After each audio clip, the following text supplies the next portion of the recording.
قابلني في 3 شارع مكرم عبيد، مدينة مصر الدور السادس. أنا أتشرف النهارده إن أنا أعرض لكم الفكر بتاعنا بشكل مختصر. إحنا بنقدم خدمات تسويقية متعددة، وأهمها الدعم الفني بالفلسطين، حل المشاكل، تحليل الأهداف، دعم التطوير. الحقيقة الموقع بتاعنا ده بنعمل فيه العملاء اللي موجودين يتعاملوا معانا، وفي نفس الوقت هو مكان بنهتم بيه اللي يكون جزء منه هو فكرة تفعيل العقليات التنفيذية. يعني احنا مثلا في المكان بتاعنا كان ممكن هنا بيجي نشرح سواء الخطة اللي تم وضعها أو هي فكرة التأهيل والتفعيل الكوادر اللي هتنفذ الخطة.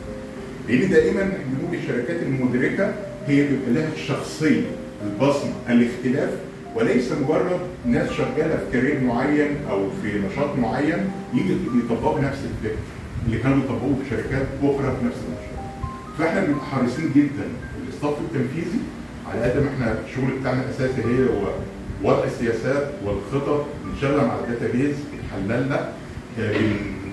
زي ما ذكرنا قبل كده الفكر بتاعنا بيقوم على تحويل كل العوامل المؤثره على المؤسسه او الشركه الداخليه او الخارجيه لوحدات معلوماتيه، ثم نقدر نفلترها، ثم نبدا نحللها ونعمل عمليه ربط حتى نوصل للمعرفه، حتى نستطيع وضع السياسه او الخطه لحل مشكله، لتحقيق هدف او دعم اتخاذ القرار.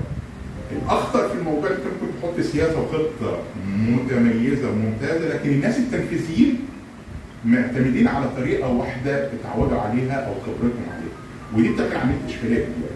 فاحنا هنا بيبقى دورنا ان الصف التنفيذي احنا بنأهله وبنعيد تاني تفعيل فكره ليبقى دائما على استعداد اب تو ديت، دائما عارف لكل ربع سنه نصف سنه في طريقه جديده، وبالتالي احنا دايما يا اما بنأهله ونفعله او نبدا نشرح له الطريقه، الخطه، السياسه، حتى يقدر ينفذ الرؤيه بتاعتنا، وليس شغل ارتجالي او اجتهاد او شغل اتعود عليه. ودي بتعمل عمليه اشكاليه ما بين الشركات اللي بيبقى لها الشخصيه والادراك، اللي بتحط ملامح السياسه بتاعتها وتخلي التنفيذيين بيتنفذوا الرؤيه بتاعتها، وبين الشركات اللي هي موجوده مش قادره تستوعب ان اي حد يقدر ينفذ اي فكره، اي طريقه، اي حاجه كانت بتنفذ في شركات اخرى منافسه. هنا الاشكاليه. فاحنا دايما بنهتم بفكره الخصوصيه، فكره الصف التنفيذي اللي ازاي ندربه بشكل احترافي ونفعله.